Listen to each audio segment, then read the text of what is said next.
Aujourd'hui, on n'est plus payé pour faire un effort physique, c'est l'inverse. Les gens payent pour exercer un effort physique, pour aller à la salle, à la salle de gym, pour avoir un coach, etc. Donc le gradient social s'est complètement inversé. Aujourd'hui, le surpoids et l'obésité, et ça c'est vrai dans tous les pays, frappent davantage les catégories les plus défavorisées.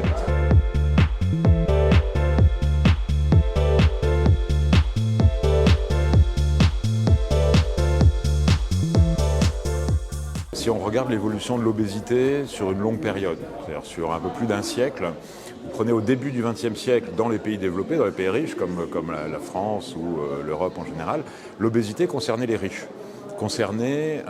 Pourquoi ?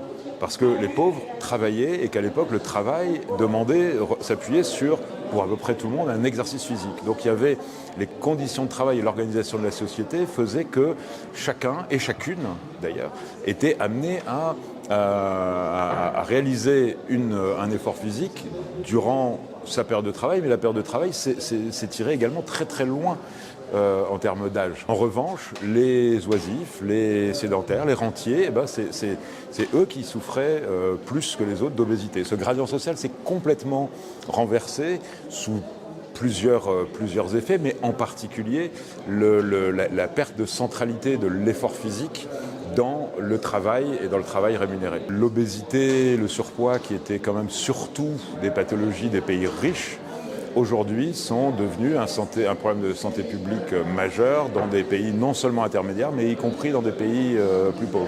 Cette sédentarité, oui, elle est encore une fois liée l'évolution des modes de vie, l'évolution de l'urbanisme du logement, l'évolution des transports. Vous avez une population mondiale qui est de plus en plus urbaine. Selon la forme dont la ville est organisée, des gens vont marcher davantage ou moins marcher.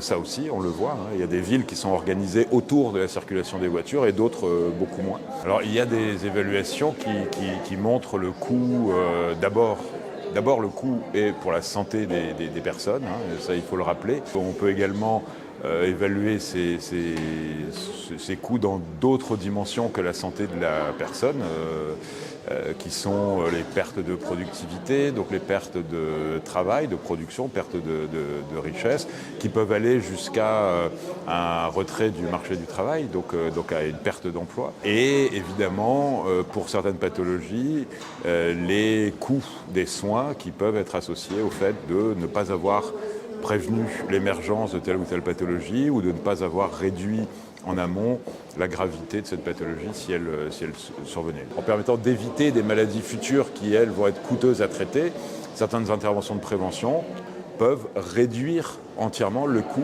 de prise en charge, si on raisonne en vie entière, en cycle de vie pour la société. Donc il y a des interventions qui sont non seulement bonnes pour la santé, mais également qui permettent d'économiser des sous.